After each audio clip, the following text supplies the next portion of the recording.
The Russian Ministry of Industry and Trade, known as Minpromtorg, has developed a draft government decree stating that the deadlines for restoring the airworthiness of several civil aircraft, primarily the Tupolev Tu-204 and Tu-214, the Il-96-400T, and the An-124, are now being extended until the year 2027.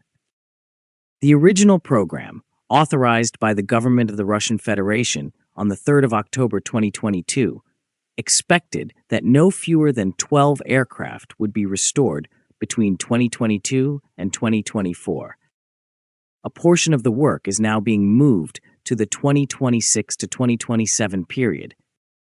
According to the ministry's explanatory note, the changes are due to delays in the supply of components, the need for import substitution, modernization of production facilities, and the restoration of cooperation between industrial sites in Voronezh, Ulyanovsk, Kazan, and other aviation centers. The extension is particularly noticeable for the Tupolev Tu-204 series. Minpromtorg states that the final two aircraft of this type will now be delivered to operators between 2026 and 2027. The ministry confirms that no additional budgetary funds will be required. The key causes of delay are the full import substitution of multiple components and the need for additional testing and certification related to design updates and new technical solutions. The financial structure of the restoration effort was formed over several stages and may appear to consist of separate decisions rather than a single unified program. In the year 2022, the government allocated approximately 6.9 billion rubles from the reserve fund as a property contribution to Rostec for restoring at least 7 aircraft during 2022 and 2023. This subsidy was issued independently, and the specific list of aircraft it covered was not publicly disclosed. At the same time, Minpromtorg proposed another package, 15.4 billion rubles for restoring and modernizing 11 aircraft, 8 Tupolev Tu-204 and Tu-214 models, 2 Il-96-400T cargo aircraft, and 1 An-124-100. These belong to subsidiaries of the United Aircraft Corporation and the leasing company Aviation Finance. They were intended for the operators Red Wings and its subsidiary Skygates, Volga-Dnepr, and Aviastar-TU uniform. However, official documents do not clarify whether the 6.9 billion and the 15.4 billion ruble packages overlap or represent a combined inventory of 18 aircraft. As a result, the commonly repeated figure, 18 aircraft for 22.3 billion rubles, should be considered only an analytical assumption and not confirmed fact. Rostec reports that most of the aircraft whose restoration began in 2022 have already been returned to service and delivered to customers. 2 Il-96-400T cargo aircraft were refurbished and delivered to Skygates, and the passenger Tupolev Tu-204 and Tu-214 aircraft were handed over to their operators. Rostec adds that the remaining Tupolev Tu-204 aircraft will be delivered between 2026 and 2027. These updates confirm that a significant part of the initial workload has been completed, although the tasks that remain require more advanced technological work.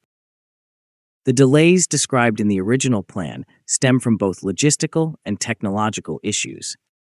Several aircraft had reached the end of their service life and required major repairs. Many were in a deeply dismantled condition, greatly increasing the scale of restoration. Due to sanctions and the halt of foreign component supplies, Russian replacements had to be developed, tested, and certified, a process that takes considerable time. Some contractors missed their deadlines, delaying component shipments and forcing companies to redistribute tasks. Furthermore, several modifications required amendments to official certification, especially for the Tupolev Tu-214, meaning additional testing and regulatory approval. For the airlines waiting for these restored aircraft, Red Wings, Volga-Dnepr, and Aviastar-TU uniform, the delays mean that operational plans must be revised. The restored aircraft were expected to strengthen the national fleet and reduce dependence on foreign-built aircraft. The postponed delivery dates may temporarily limit capacity and delay expansion. Minpromtorg and Rostec emphasize that all restored aircraft will receive upgraded systems meeting both customer requirements and federal aviation standards, ensuring that quality remains consistent despite the revised schedule. Government statements highlight that the program's goal goes beyond restoring individual aircraft. It also aims to strengthen the technological sovereignty of the Russian aviation industry.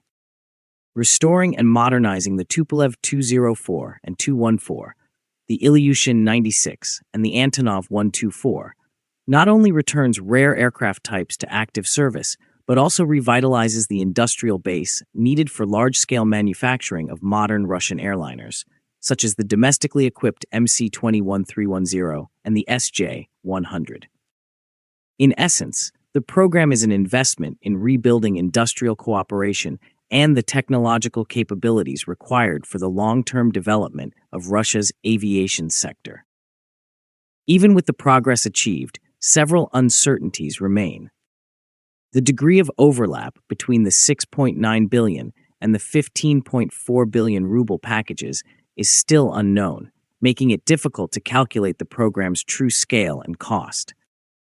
Although Minpromtorg states that extending the Tupolev Tu-204 timeline will not require additional funds, unexpected problems related to import substitution or certification may appear.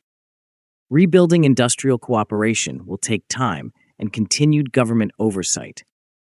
Future success will depend on stable supply chains and the ability of enterprises to respond quickly to technological challenges. The shift of part of the work to the years 2026 and 2027 should not be viewed as a failure. Rather, it represents a practical adjustment to technological and logistical constraints.